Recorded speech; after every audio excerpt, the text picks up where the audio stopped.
ఎర్రపల్లెలో ఉన్న ఓటర్లందరూ నల్లపరెడ్డిపల్లెకి పోయి ఓటేయాలా? నల్లపరెడ్డిపల్లెలో ఉన్న ఓటర్లందరూ పోయి ఎర్రపల్లెలో ఓటేయాలా?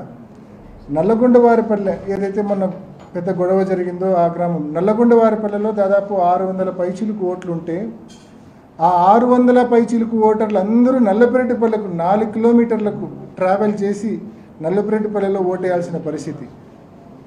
అదే నల్లపరెడ్డిపల్లె వాళ్ళందరూ మళ్ళా నల్లగొండవారిపల్లెకి వెళ్ళి ఓటేయాల్సిన పరిస్థితి. అంటే ఈ మాదిరి విధానం ఎందుకు తీసుకొచ్చినారో అర్థం కాని పరిస్థితి. అదే 2021లో ఏదైతే ఎంపీటీసీ జెడ్పీటీసీ ఎలక్షన్లు జరిగినాయో అప్పుడు ఏ గ్రామం ఓట్లు ఆ గ్రామంలోనే. అంటే ఇప్పుడు ఉదాహరణకు నల్లగొండవారిపల్లి వాసి ఎవరైనా ఆ 650 మంది ఓటు వేయాలనుకుంటే వాళ్ళ గ్రామంలో ఉండే పోలింగ్ బూత్కి వెళ్ళి ఓటేస్తే it is hardly about 100 to 200 metres. కానీ ఇప్పుడు ఈ ఎలక్షన్లో ఆగస్టు 12వ తారీఖు వాళ్ళు ఓటు వేయాలంటే 4 కిలోమీటర్లు ప్రయాణం చేస్తేనే ఓటు వేయగలరు.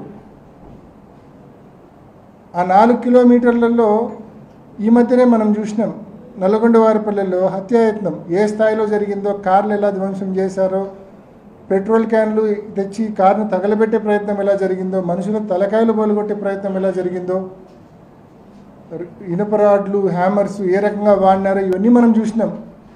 మరి ఆ 650 మంది ఓటర్లు ఏ ధైర్యంతో ఎలా సేఫ్గా ఈ 4 కిలోమీటర్లు ప్రయాణం చేయగలరు చెప్పండి? వాళ్ళ ఊర్లోనే పోలింగ్ బూత్ ఉంది, వాళ్ళు అక్కడ ఓటు వేయాల్సింది పోనిచ్చి ఈ మాదిరి విధానం తీసుకొని రావడము. అంటే ఈ మాదిరి ఎక్కడన్నా మనము పోలింగ్ బూత్స్ షిఫ్ట్ చేయడం చూసింటాం సౌలభ్యం కోసం. మనం చాలా చోట్ల ప్రతి ఎలక్షన్లో పోలింగ్ బూత్స్ షిఫ్ట్ చేయడము చూస్తూ ఉంటాము సౌలభ్యం కోసం, ఓటర్ల సౌలభ్యం కోసం. కానీ ఇది రివర్స్. పోలింగ్ బూత్లు అలానే ఉన్నాయి అన్ని ఊర్లలో, కానీ ఓటర్లను షిఫ్ట్ చేసినారు. నల్లగొండవారిపల్లె ఓటర్లందరినీ నల్లపరెడ్డిపల్లెకి షిఫ్ట్ చేసినారు. నల్లపరెడ్డిపల్లె ఓటర్లందరినీ కొందరిని ఎర్రపల్లెకి షిఫ్ట్ చేసినారు, కొందరినేమో నల్లగొండవారిపల్లెకి షిఫ్ట్ చేసినారు. అంటే ఇది అబ్సల్యూట్లీ అర్ధరహితం, మోస్ట్ మీనింగ్లెస్. మరి ఎందుకు చేశారనేది ఇంకా ఆలోచన చేస్తే కన్నా కేవలం పోలింగ్ శాతం తగ్గించాలా, 4 కిలోమీటర్లు నిజంగా సేఫ్గా వచ్చే పరిస్థితులు ఇవాళ లేవు కాబట్టి చాలామంది ఓటుకు వేయడానికి రాకపోవచ్చు. ఆ అడ్వాంటేజ్ టీడీపీ బహుశా పోలింగ్ బూతులను పోలీసులను అడ్డం పెట్టుకుని ఏమైనా అడ్వాంటేజ్ తీసుకునే ప్రయత్నం చేయడానిక, దేనికోసం మరి ఈ మాదిరి? నిజంగా it is the duty of the election commission to ensure that every citizen comes and votes. ప్రతి ఒక్కరూ వచ్చి ఓటేసేటట్లు సౌలభ్యం కల్పించాల్సిన బాధ్యత ఎన్నికల కమిషన్ది. కాబట్టి ఇవాళ అదే ఎన్నికల కమిషన్ మరి ఇవాళ ఈ రూలింగ్ పార్టీ ఇన్ఫ్లుయెన్స్లో ఇంత ఘోరంగా ఇప్పుడు 600 మొత్తం దీని ఇంపాక్ట్ ఎంతమంది మీద ఉంటుంది అంటే 6 పోలింగ్ బూత్స్ మీద ఇంపాక్ట్ ఉంది. ఇప్పుడు నేను చెప్తా ఉన్న ఇంపాక్ట్ 6 పోలింగ్ బూత్స్ మీద ఉంది. అంటే 3900 ఓట్ల మీద ఉంది. దాదాపు ఈ ఎలక్షన్ 10,600 ఓట్లకు సంబంధించి అంటే 3900 ఓట్లు అంటే దాదాపు 36% ఆఫ్ ద ఓట్స్, 36% ఓటర్లకు ఈ సమస్య ఉంటుంది. తన ఇంటి పక్కనే పోలింగ్ బూత్ ఉంటుంది, కానీ అక్కడ అతనికి ఓటు ఉండదు. అతను ఒక 4 కిలోమీటర్లు ప్రయాణం చేసి ఓటేయాల్సిన పరిస్థితి. ఇంత అధ్వానంగా అనెక్షర్ 7 రిలీజ్ చేయడము, ఓటర్ లిస్టు రిలీజ్ చేయడం అనేది ఎంత అన్యాయం అనేది ఒక్కసారి ప్రతి ఒక్కరు ఆలోచించండి. ఓటర్ లిస్టులు అనేటివి ఒక 2 వారాల క్రితమే మేము కలెక్ట్ చేసుకున్నాం, కానీ ఓటర్ లిస్టుల్లో ఈ మాదిరి డిస్క్రిపెన్సీ మాకు అర్థం కాలే. కానీ ఎప్పుడైతే అనెక్షర్ 7 అనేది 2 రోజుల క్రితం రిలీజ్ చేసిందో అప్పుడు ఈ తెలుగుదేశం ప్రభుత్వం యొక్క కుట్ర బట్టబయలైంది, ఎక్స్పోజ్ అయింది వీళ్ళ కుట్ర. ఇప్పటికే ఇష్టం వచ్చినట్టు బైండ్ ఓవర్లు చేస్తూ ఉన్నారు మా కార్యకర్తలను, ఇప్పటికే ఇష్టం వచ్చినట్లు అటాక్లు చేస్తూ ఉన్నారు మా కార్యకర్తలను, ఇప్పటికే ఇష్టం వచ్చినట్లు తప్పుడు కేసులు పెడతా ఉన్నారు మా కార్యకర్తల మీద. ఇవన్నీ సరిపోనట్లు ఇంకో ఘనకార్యం చేశారు. అదేంటంటే మొత్తం ఓటర్లను షిఫ్ట్ చేసేసారు. ఒక పోలింగ్ బూత్లో వేయాల్సిన ఓటర్స్ అందరినీ మరో పోలింగ్ బూత్కి షిఫ్ట్ చేసేసినారు.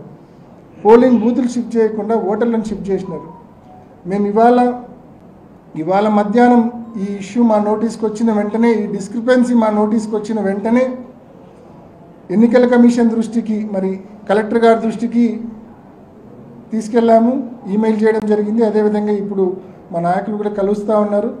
అదేవిధంగా స్టేట్ ఎలక్షన్ కమిషన్ దృష్టికి కూడా ఈ సమస్యను తీసుకెళ్ళడం జరిగింది. ఎట్టి పరిస్థితుల్లో దీన్ని రెక్టిఫై చేయండి. ఎలక్షన్ కమిషన్ యొక్క డ్యూటీ ఏంది, ప్రతి సిటిజన్ స్వేచ్ఛగా వచ్చి ఓటేసే విధానం కల్పించాలా. ఈ మాదిరి ఓటు వేయడానికి అంటే ఇంకా రిలక్టెంట్ అవుతారు. ఈ 4 కిలోమీటర్లు ప్రయాణం చేయాలంటే ఏ రకంగా ప్రయాణం చేసే పరిస్థితి ఉంటుంది ఇప్పుడున్న పరిస్థితుల్లో. కాబట్టి ఎట్టి పరిస్థితుల్లో నల్లగొండవారిపల్లెలకు నల్లగొండవారిపల్లెలోనే ఓటేసే విధానం కల్పించాలా, నల్లపెరటిపల్లెలకు నల్లపెరటిపల్లెలోనే ఓటేసే విధానం కల్పించాలా, ఎర్రబెల్లె వాళ్ళకి ఎర్రబెల్లెలోనే ఓటేసే విధానం కల్పించాలా. 2021లో ఇదే విధానం ఉంది. కొత్తగా మనమేం లేనిది కావాలని అడగట్లేదు. 2021లో ఏ విధానం అయితే ఉన్నిందో అదే విధానము ఇప్పుడు కూడా పెట్టండి. ఓటర్లకు స్వేచ్ఛగా వాళ్ళకి దగ్గరలో ఉన్న పోలింగ్ బూత్లో వెళ్ళి ఓటేసే పరిస్థితి ఉంటుంది.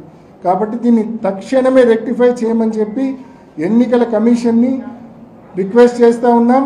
అదేవిధంగా తెలుగుదేశం పార్టీ కుట్రల నుంచి, తెలుగుదేశం పార్టీ ఇన్ఫ్లుయెన్స్ నుంచి బయటికి రమ్మని చెప్పి కూడా ఎన్నికల కమిషన్ను రిక్వెస్ట్ చేస్తూ ఉన్నాం. ఇప్పటికే చాలా రిప్రజెంటేషన్స్ పంపించాము ఎన్నికల కమిషన్కు ఫ్రీ అండ్ ఫెయిర్ పోలింగ్ కోసము.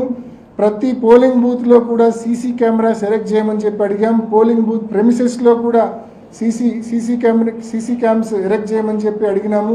ఇవన్నీ కూడా ఎందుకంటే మోస్ట్ ఇంపార్టెంట్ సైక్లింగ్ రిగ్గింగ్లు జరగకుండా చూడాలంటే ఎట్టి పరిస్థితుల్లో కంప్లీట్ సీసీ ఫుటేజ్ అనేది ఉండాలా ఎన్నికల కమిషన్ దగ్గర. ఇటువంటి చర్యలన్నీ అన్నీ కూడా తీసుకోమని చెప్పి ఎన్నికల కమిషన్ ఇప్పటికే మేము అనేక సందర్భాల్లో ఈ 4-5 రోజుల్లో రిప్రజెంటేషన్స్ పంపడం జరిగింది. కోర్టు దృష్టికి కూడా తీసుకెళ్లడం జరిగింది. మరి తప్పకుండా ఎన్నికల కమిషన్ వెరీ వెరీ ఇంపార్టెంట్. ఈ పోలింగ్ బూత్స్కి సంబంధించి ఈ దాదాపు 4,000 ఓట్లకు సంబంధించిన ఈ పోలింగ్ బూత్ సమస్యను ఏదైతే ప్రతి ఓటర్ కూడా 4-5 కిలోమీటర్లు ప్రయాణం చేయాల్సిన ఈ పరిస్థితి వచ్చిందో, పక్కనే పోలింగ్ బూత్ ఉండగా 100 మీటర్ల పోలింగ్ బూత్ ఉండగా 4-5 కిలోమీటర్ల మేర ప్రయాణం చేసి ఓటేయాల్సిన ఈ పరిస్థితి కల్పించారు. దీన్ని తక్షణం రెక్టిఫై చేసి 2021లో ఏ విధానం అయితే ఏ రకంగా ఉన్నిందో అదే రకంగా అనెక్షర్ 7ను రిలీజ్ చేయమని, అదే రకంగా ఓటర్ లిస్టును రిలీజ్ చేయమని చెప్పి ఎన్నికల కమిషన్ మనవి చేసుకుంటున్నాం.